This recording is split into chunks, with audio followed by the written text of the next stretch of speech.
Sir, put your hands on top of your head. Go ahead and go to your knees. I understand somebody's been shot inside the house.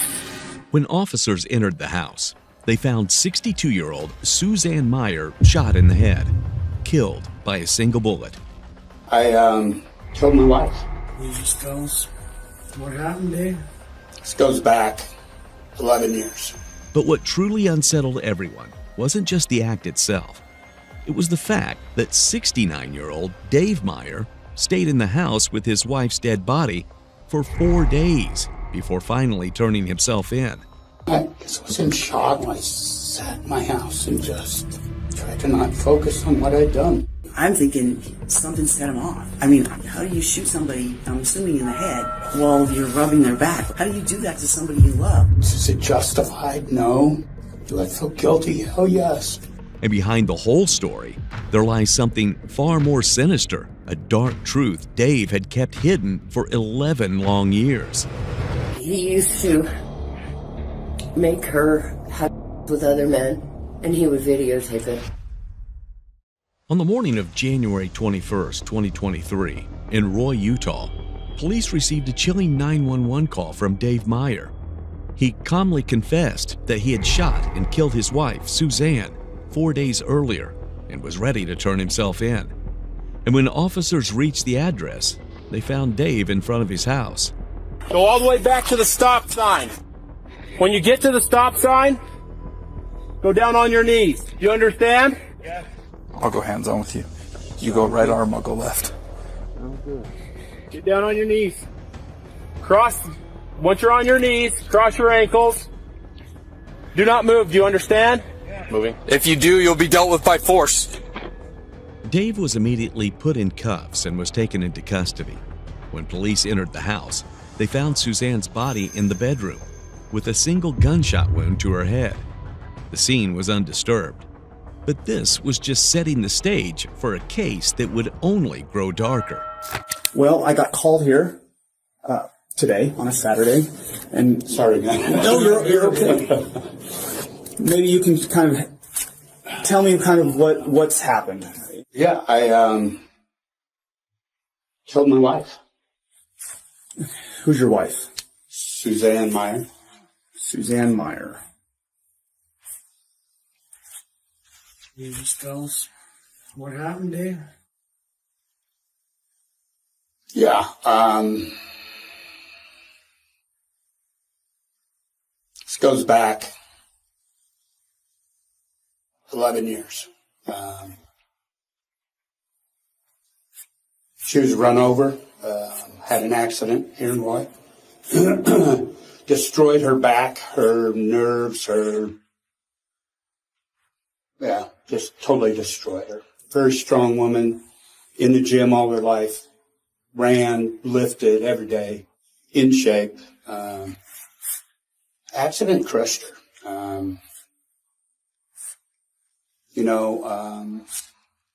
She went to doctors. She finally ended up having some bars put in her back, some steel bars. However, she was never out of pain. This and that medication didn't do any good. She's fought that for 11 years. And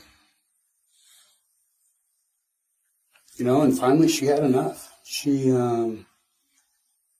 here 6 months ago, through injury here and there, she just couldn't go to the gym anymore. She couldn't run anymore. That was her life. That was everything. We lived in the gym. At this point, Dave is just laying the groundwork, calm and composed, almost too collected. But he's moments away from revealing the reason behind the murder. And rest assured, it's just as unsettling as the way he carried it out. And she used to tell me all the time, if it weren't for my dogs, not me, the dogs. She here in the last freaking month, she'd tell me, here's a strong woman who and I just watched her crumble. She would go to the doctors and automatically they would see she's on. And of course, they didn't give her enough to take care of the pain. It was always to dull the pain. Well, back pain is, she couldn't even bend over to pick up anything off the floor. Finally she reached a point. She said, please just help me. I couldn't do it. And, it probably went on for a month where she just kept asking me to and her misery.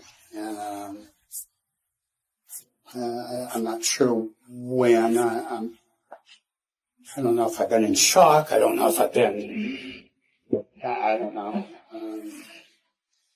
And I think it was Tuesday or Wednesday. We were laying on the bed, and she said, "Please, please," and she said, "I don't want to live with this pain anymore." And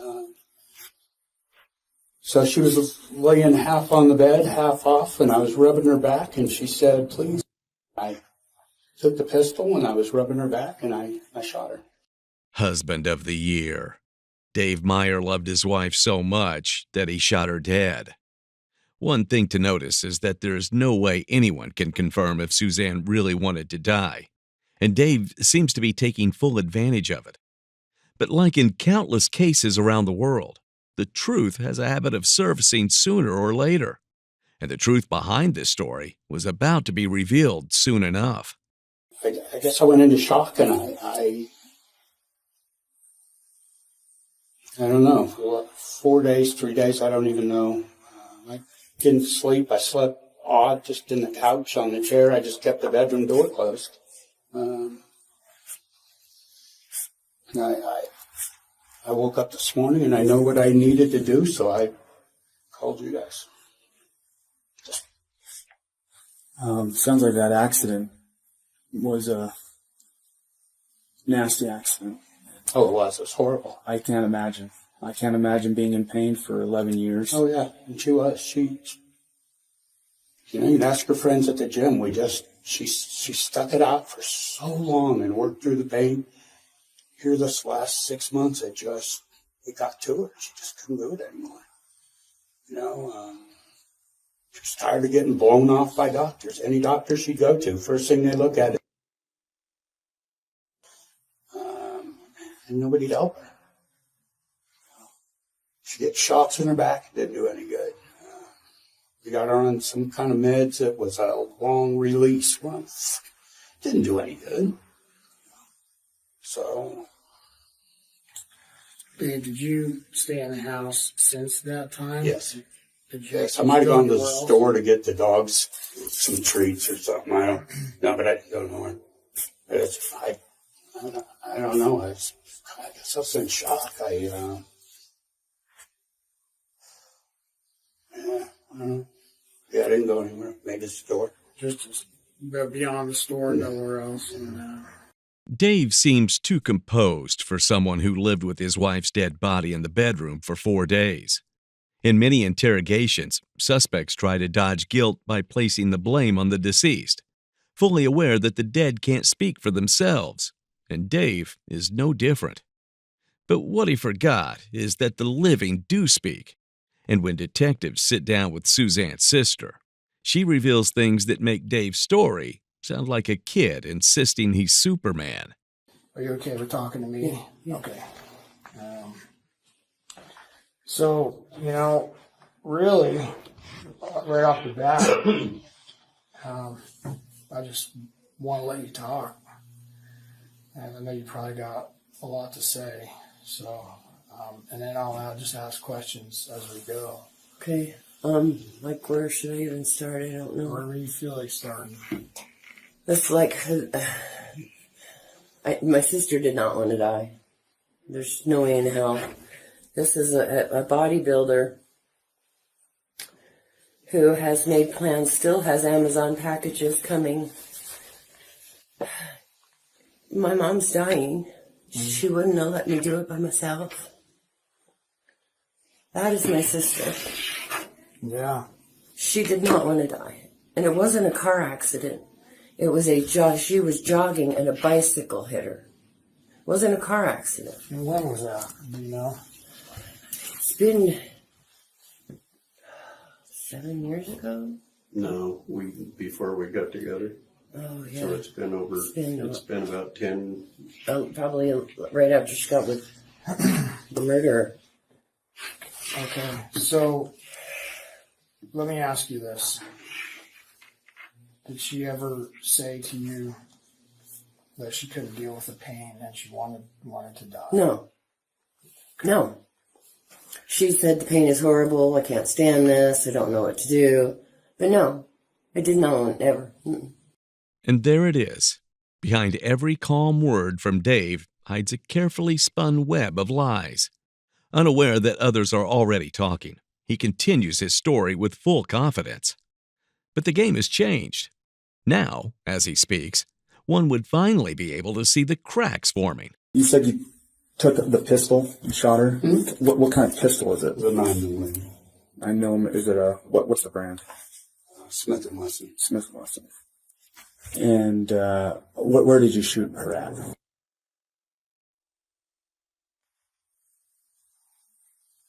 So just making sure I understand correctly, she's kind of onto the bed, laying half on the bed. Mm-hmm. You're rubbing her back. Mm-hmm. She's saying, "My pain."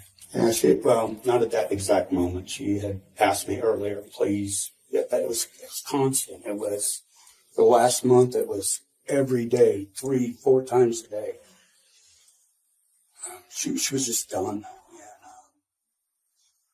Yeah, it was probably the night before when the last time she asked me to do it. And she was laying on the bed, and I remember what our conversation was, and I grabbed the gun, and I was rubbing her back, and I shot her. Okay. It was the night before she asked you to do it, I think, so like Monday night. Yeah, Monday or... Yeah, it was constant, it was a constant part of our conversation. She told me constantly if I didn't have my dogs, I would... Well, it wasn't me, it was their dogs. I just couldn't stand to see her suffer anymore. It was horrible. It was all the time. It was every day, every morning, she couldn't do things. She couldn't ride in a car for more than an hour. She couldn't fly on an airplane. She couldn't stand. She couldn't sit. She couldn't work. It overwhelmed our life. Her back injury overwhelmed our life. Everything we did, everything, we couldn't do things because of her back. David, I think when you called into the dispatchers, I think the notes were that you said you choked her? No, not at all. I called into the dispatch, and she asked me, I gave her my address, and she asked me what happened, and I said, I shot my wife. Oh, okay. And she said, is she alive? And I said, no. And she said, do you have a weapon on you? I said, no, it's in the bedroom, and I'm outside. She told me wait for you guys to get there and put my hands above my head. Okay. I didn't choke her. Okay, I thought I saw some note about choking. As far as you know, was she ever choked at all? No. Okay. Yeah. His casual tone continues, but he's about to slip, just enough to hint at a different motive, one that might finally reveal why he really pulled the trigger. How long have you guys been married, Dave? 12 years, 11 years, 12 years. 11 or 12 years. Was this injury causing stress on your marriage as well? Oh, sure. Yeah, of course it was. And what kind of way?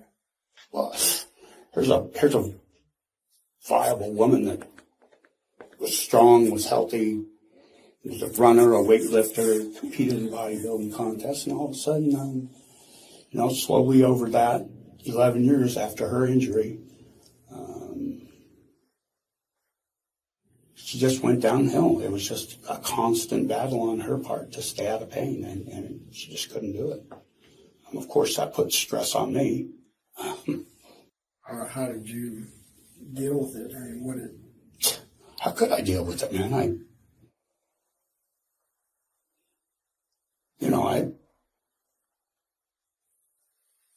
just lived with the pain like I had the pain. There was things we couldn't do. There was, it was just hard, man. It's starting to feel like Dave wasn't just helping his wife, but that his entire life was dictated and dedicated to her injury. Her pain has become his burden, and it clearly affected him. So there's a strong chance that Dave pulled the trigger not out of mercy, but because he was simply done living that difficult life. But that's not even the prologue, and one by one, each of Dave's disturbing choices is about to crawl out, and it all begins when Suzanne's sister starts revealing the truth. And I mean, it's all text messages. You can have them. You can. Okay. I mean, he used to make her have with other men, and he would videotape it. And how do you know that? She told me. Okay. And I might have some things in text as well. Okay. He has never physically abused her, but he does like he's gonna hit her. Okay. And now. And how do you know that? She told me. Okay. And I'm sure I have that in text as well. Okay. He is a narcissistic sociopath. What do you mean by that? He will forever make himself look wonderful. And that's why it doesn't surprise me he says she wanted to die. Because then he looks like the wonderful martyr and he's doing something good for her. No way in hell. You give your wife a back rub and you shoot her in the head? She didn't even know it was coming. That's the harsh reality behind the actual trauma Suzanne suffered through. It had been showing from the very beginning, but now it all makes sense. Dave's narcissism was always there, and it was quite evident by his choice of words and behavior. And now, just when the picture starts getting clearer, a client, someone Dave personally trained at the gym, comes forward and confirms exactly what Suzanne's sister said about his aggressive side. He said that she was really mean. And he said he just had to blow everything off that she said to him. And like she would just like be like saying things to him, just trying to piss him off. And then she'd try to get him to hit her so she could call the cops on him. Okay. And she did a lot of things like that. I just can't believe he shot her. I'm thinking something set him off. And how do you shoot somebody, I'm assuming in the head, while you're rubbing their back, like the KSL says? How do you do that? How do you do that to somebody you love? Like, sure. How do you kill them like that, you know? And I mean, there was more humane ways to do it, so a lot of the things just don't make any sense to me. Did he ever have any conversations with you about harming Sue or wanting to hurt Sue or anything like that? Well, a couple of weeks ago, he told me that he almost shot her. A couple weeks ago? Yeah, a couple of weeks ago, he told me he almost shot her. And I was like, God, I said, Dave, don't do that. I said, freaking leave the house, call me, whatever. I said, don't do that. I said, it's not worth it, you know? I think that's when she was just in his face, you know? But that almost shooting quickly turned into a bullet to the head. Unlike the other two, Dave sticks to his script, insisting he was in shock. But the neighbor's surveillance footage gives a different story, showing him calmly doing chores like it was just another Thursday. If he had the presence of mind to take out the trash, calling 911 shouldn't have been too hard. Clearly, there's a lot Dave is leaving out. I was rubbing her back with this hand, and I had a weapon in this hand. I was rubbing her back, and I put it up this way, and I shot. And I threw the weapon over on the bed. And I got up, and I walked out of the room. So the weapon's in the right hand. Mm-hmm. There's no plan as to where you just pointed the weapon at her. Pointed and did. Okay. And believe me, I thought a lot about going back in the bedroom and doing myself.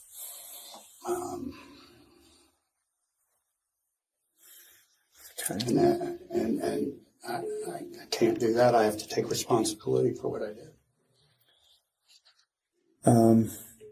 You know, if there's she's talking about just. Did she ever mention that she maybe just going to? Oh, yes. Yeah. 2 or 3 times a week, she told me if it weren't for my dogs, I would. Do you know why she wouldn't just herself then? If she didn't have those dogs, she'd have done it a long time ago.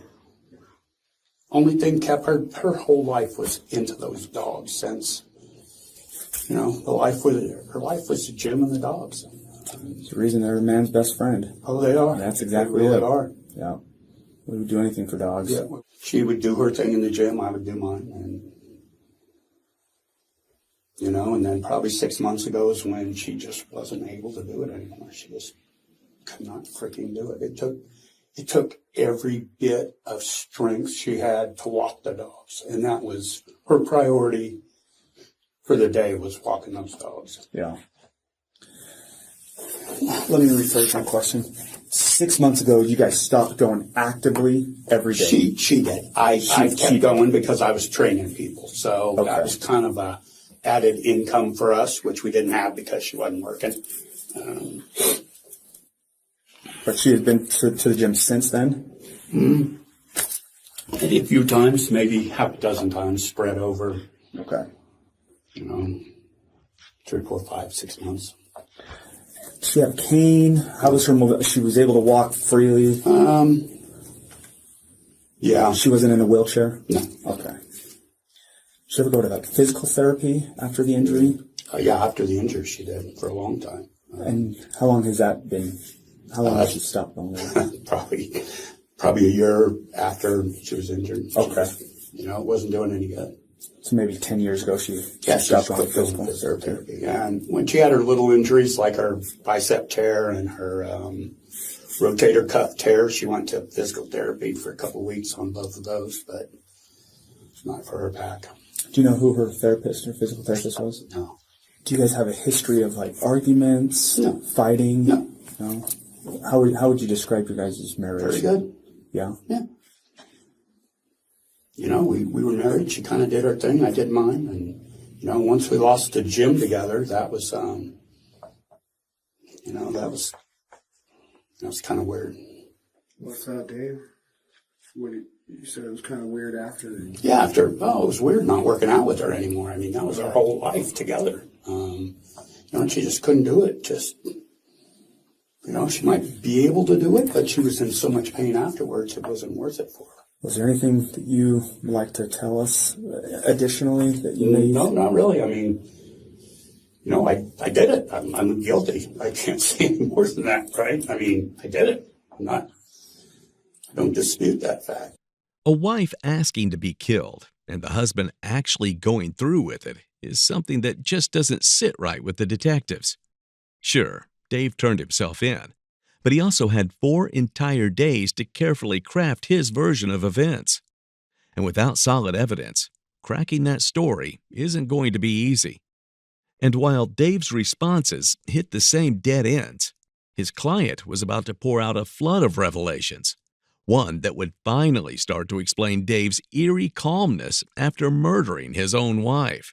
I shake when I'm nervous, and I wanted to tell you that yesterday, but I'm so afraid my husband's going to find out that I was seeing Dave. I saw him from February 15th through the end of October 21. You guys were having a relationship? Yeah, February 18th through what? Yeah, the date's on there. I think to the end of October. Oh. When his wife was still working, I would go over his house. I knew where they lived before that, but that's why I knew where I was that's where I know where they live. Because I've been over there before to buy stuff from him and take money when Stu was there, years ago.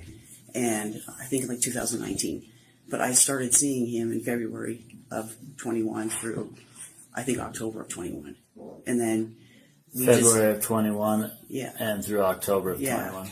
Okay. And since then, she hasn't been working, and we're not able to get together. And to make a long story short, as time went on, I just didn't. I loved Dave with all my heart, but I wasn't going to leave my husband, and I don't think he was going to leave his wife. And I just didn't have the heart to tell him, because he's been going through so many medical problems, that I didn't want to be with him anymore. I just wanted to be friends. I tried to tell him a couple times, but I just couldn't do it. Like, because he's been having such a rough time this year, and I was trying to help him with his medical problems. That's why I know so much about it. I guess the question would be, did he ever talk to you about wanting to hurt Sue or doing anything like that? He never said anything like that at all. He really loved her. He just said that, you know, the relationship was going. He wasn't interested anymore.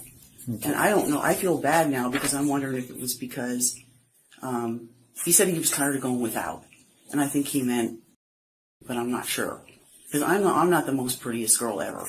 I think maybe he was just having me over there for.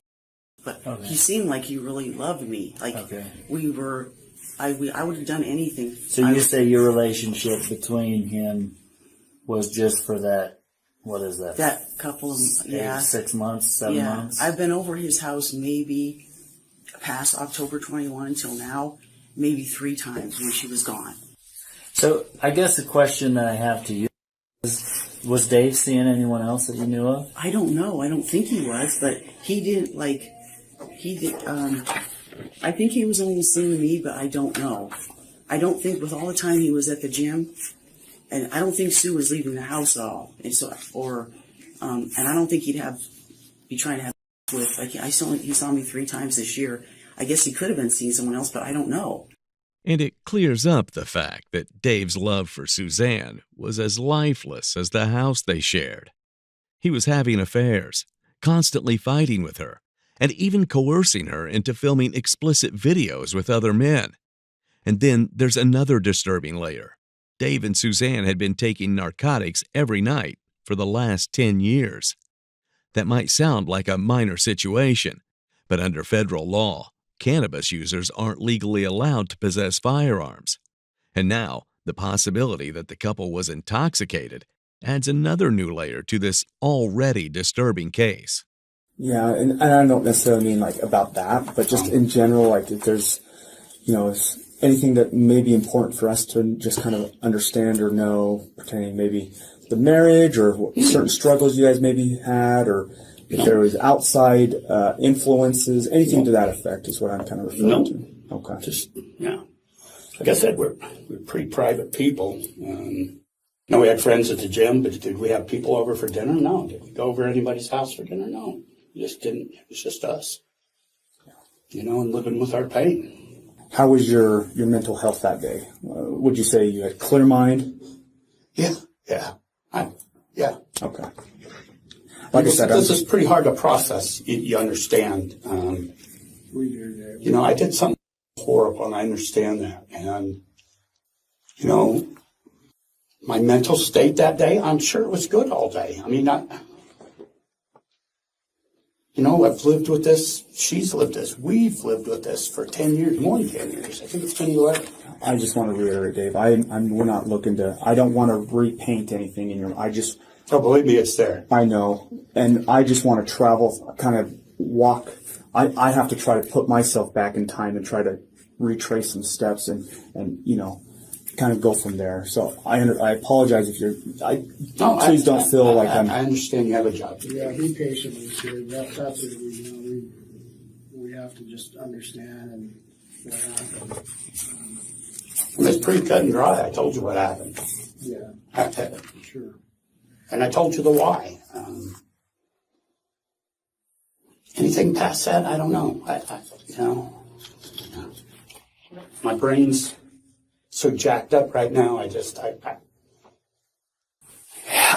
down there at the house. They've a couple officers down there. Right. They've located a couple like no more pain written on like a.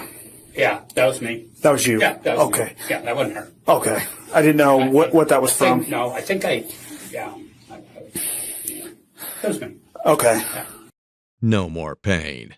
Yeah, right. Dave wasn't ending Suzanne's suffering. He was freeing himself from what he saw as pain. That being responsibility, marriage, and commitment. That note wasn't for Suzanne, rather a narcissist's farewell letter to his own burdens. And while he tried to dress it up as a mercy killing, things took a darker turn when his gym client, the woman he was having an affair with, revealed that Dave had casually mentioned Suzanne would be gone soon. That was all detectives needed. The pieces were falling into place. Trial was no longer a question of if, but when. But before going into the trial, what do you think was Dave's main reason behind the murder? Dave accepted a plea deal in March 2023, pleading guilty to murder in exchange for dismissal of other charges. Finally, on May 10, 2024, at the 2nd District Court in Ogden, Utah, Judge Joseph Bean sentenced him to 15 years to life in prison. Dave was credited with around 475 days served and is currently incarcerated at the Utah State Prison.